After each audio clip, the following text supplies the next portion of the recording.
Bench Kannada YouTube ಚಾನೆಲ್ಗೆ ಸ್ವಾಗತ. Ration ಕಾರ್ಡ್ನ ಬಗ್ಗೆ ಸರಿಯಾದ ಮಾಹಿತಿ ನಾವು ನೀಡುತ್ತೇವೆ. ನೈಜ ಮಾಹಿತಿ ಪಡೆಯಲು ನಮ್ಮ ಚಾನೆಲ್ ಸಬ್ಸ್ಕ್ರೈಬ್ ಮಾಡಿ ಹಾಗೂ ವಿಡಿಯೋಗಳನ್ನು ಎಲ್ಲರಿಗೂ ಶೇರ್ ಮಾಡಿ. ಈ ವಿಡಿಯೋವನ್ನು ಸ್ಕಿಪ್ ಮಾಡದೆ ಕೊನೆ ತನಕ ನೋಡಿ ಪೂರ್ತಿ ಮಾಹಿತಿಯನ್ನು ಪಡೆಯಿರಿ. ರೇಷನ್ ಕಾರ್ಡ್ ತಿದ್ದುಪಡಿಗೆ ಈಗ ಮತ್ತೆ ಅವಕಾಶ ನೀಡಲಾಗಿದೆ. ದಿನಾಂಕ ಜನವರಿ 31, 2025 ರವರೆಗೆ ಬೆಳಿಗ್ಗೆ 10 ರಿಂದ ಸಂಜೆ 5 ಗಂಟೆಯವರೆಗೆ ಅರ್ಜಿ ಹಾಕಲು ಅವಕಾಶ ಇರುತ್ತದೆ.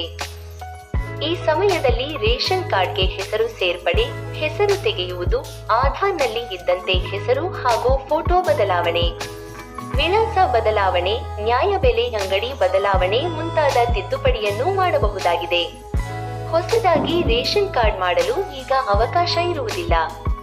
ಕುಟುಂಬ ವಿಂಗಡಣೆ ಆಗಿದ್ದರೆ ಹೊಸ ರೇಷನ್ ಕಾರ್ಡ್ ಮಾಡಲು ಈಗ ಯಾವುದೇ ಹೆಸರನ್ನು ತೆಗೆಯಬಾರದು. ಹೊಸ ರೇಷನ್ ಕಾರ್ಡ್ ಮಾಡಲು ಅವಕಾಶ ನೀಡಿದಾಗ ನಾವು ಈ ಚಾನೆಲ್ನಲ್ಲಿ ಮಾಹಿತಿ ನೀಡುತ್ತೇವೆ. ಗ್ರಾಮ 1 ಮತ್ತು ಕರ್ನಾಟಕ 1 ಕೇಂದ್ರಗಳಲ್ಲಿ ಮಾತ್ರ ಅರ್ಜಿ ಹಾಕಬಹುದಾಗಿದ್ದು, ಅರ್ಜಿ ಸಲ್ಲಿಸಿದ ನಂತರ ಅರ್ಜಿ ಪ್ರತಿ ಹಾಗೂ ಎಲ್ಲ ದಾಖಲೆಗಳೊಂದಿಗೆ ತಾಲೂಕಿನ ಆಹಾರ ಶಾಖೆಯಲ್ಲಿ ಅರ್ಜಿಯನ್ನು ಅಪ್ರೂವಲ್ ಮಾಡಿಸಬೇಕಾಗಿರುತ್ತದೆ.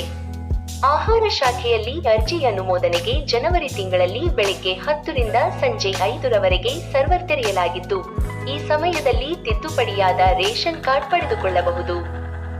ಸೇರ್ಪಡೆ ಮಾಡಲು ಯಾವ ದಾಖಲೆಗಳು ಬೇಕಾಗುತ್ತದೆ ಎಂಬುದರ ಬಗ್ಗೆ ಈ ಹಿಂದಿನ ವಿಡಿಯೋಗಳಲ್ಲಿ ಮಾಹಿತಿ ನೀಡಿರುತ್ತೇವೆ. ಆ ವಿಡಿಯೋವನ್ನು ನೋಡಿ ಮಾಹಿತಿ ಪಡೆದುಕೊಳ್ಳಬಹುದು. ಯಾವುದಾದರೂ ಬದಲಾವಣೆಗಳು ಇದ್ದಲ್ಲಿ ಮುಂದೆ ವಿಡಿಯೋದಲ್ಲಿ ನಾವು ಮಾಹಿತಿ ನೀಡುತ್ತೇವೆ. ಆದುದರಿಂದ ಎಲ್ಲಾ ವಿಡಿಯೋಗಳನ್ನು ತಪ್ಪದೇ ನೋಡಿ. ಈ ಮಾಹಿತಿಯ ಬಗ್ಗೆ ಹಾಗೂ ರೇಷನ್ ಕಾರ್ಡ್ಗಳ ಬಗ್ಗೆ ಯಾವುದೇ ಪ್ರಶ್ನೆಗಳು ಇದ್ದಲ್ಲಿ ಕಮೆಂಟ್ ಬಾಕ್ಸ್ ನಲ್ಲಿ ತಿಳಿಸಬಹುದು. ಈ ಉಪಯುಕ್ತ ಮಾಹಿತಿಯನ್ನು ಎಲ್ಲರಿಗೂ ಶೇರ್ ಮಾಡಿ. ಮಾಹಿತಿ ಇಷ್ಟವಾದರೆ ಲೈಕ್ ಮಾಡಿ. ಇನ್ನೂ ಹೆಚ್ಚಿನ ಉಪಯುಕ್ತ ಮಾಹಿತಿಗಾಗಿ info bench Kannada YouTube channel ಅನ್ನು ಸಬ್ಸ್ಕ್ರೈಬ್ ಮಾಡಿ.